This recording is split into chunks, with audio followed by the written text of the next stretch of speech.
Television ചാനലുകളുടെ ജനപ്രിയതയുടെ അടിസ്ഥാനമായി ഇന്ത്യയിലെ പരസ്യദാതാക്കൾ ആശ്രയിക്കുന്നത് ബാർക്ക് റേറ്റിംഗിനെയാണ്.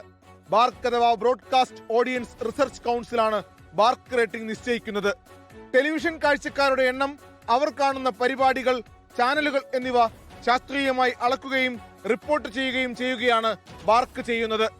ഇന്ത്യൻ ബ്രോഡ്കാസ്റ്റിംഗ് വ്യവസായത്തിന്റെ ഉടമസ്ഥതയിലുള്ള ഒരു സ്ഥാപനമാണ് ബാർക്ക്. ബ്രോഡ്കാസ്റ്റർമാർ, പരസ്യദാതാക്കൾ, പരസ്യ മാധ്യമ ഏജൻസികൾ എന്നിവരെ പ്രതിനിധീകരിക്കുന്ന സംഘടനകൾ സംയുക്തമായി സ്ഥാപിച്ച സ്ഥാപനമാണ് BARC. Indian broadcasting and digital foundation, Indian agencies association, the Indian society of advertisers എന്നിവരുടെ സംയുക്ത പ്ലാറ്റ്ഫോമാണ് ബാർക്ക്. 2010 ജൂലൈ 9 ബാർക്ക് നിലവിൽ വന്നത്. അതിനു മുമ്പ് വരെ ടാം അഥവാ ടെലിവിഷൻ ഓഡിയൻസ് മെഷർമെന്റ് എന്ന സ്വകാര്യ ഏജൻസിയാണ് ഇത് കൈകാര്യം ചെയ്തിരുന്നത്. ടാമിനെ പറ്റി വന്ന പരാതികളെ തുടർന്നാണ് ബാർക്കിന്റെ പിറവി. പരസ്യദാതാക്കൾക്കും ചാനലുകൾക്കും മീഡിയ ഏജൻസികൾക്കും അവരുടെ തീരുമാനങ്ങൾ എടുക്കുന്നതിൽ ബാർക്ക് റേറ്റിംഗ് വളരെ നിർണായകമാണ്.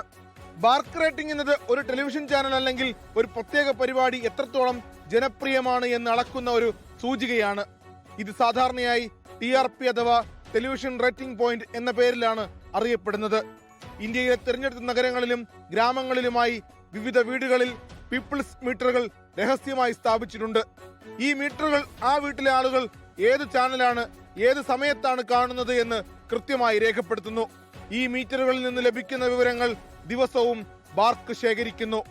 രാജ്യത്തെ ടെലിവിഷൻ കാഴ്ചക്കാരുടെ രീതികളെ പ്രതിനിധീകരിക്കുന്ന ഒരു ചെറിയ സാമ്പിൾ മാത്രമാണ് ഈ തിരഞ്ഞെടുത്ത വീടുകൾ. ഈ സാമ്പിൾ ഡേറ്റ വിശകലനം ചെയ്ത് ഇന്ത്യയിലെ മൊത്തം പ്രേക്ഷകരുടെ കാഴ്ചാശീലങ്ങൾ എങ്ങനെയായിരിക്കുമെന്ന് ബാർക്ക് അനുമാനിക്കുന്നു. ഈ കണക്കാണ് റേറ്റിംഗ് ആയി പ്രസിദ്ധീകരിക്കുന്നത്. ആഴ്ചതോറുമുള്ള കണക്കുകളായി ബാർക്ക് ഈ റേറ്റിംഗുകൾ പ്രസിദ്ധീകരിക്കുന്നു. എന്നാൽ സമീപകാലത്ത് പല ക്രമക്കേടുകളും ബാർക്ക് റേറ്റിംഗുകളിൽ നടക്കുന്നതായി കണ്ടെത്തിയിരുന്നു.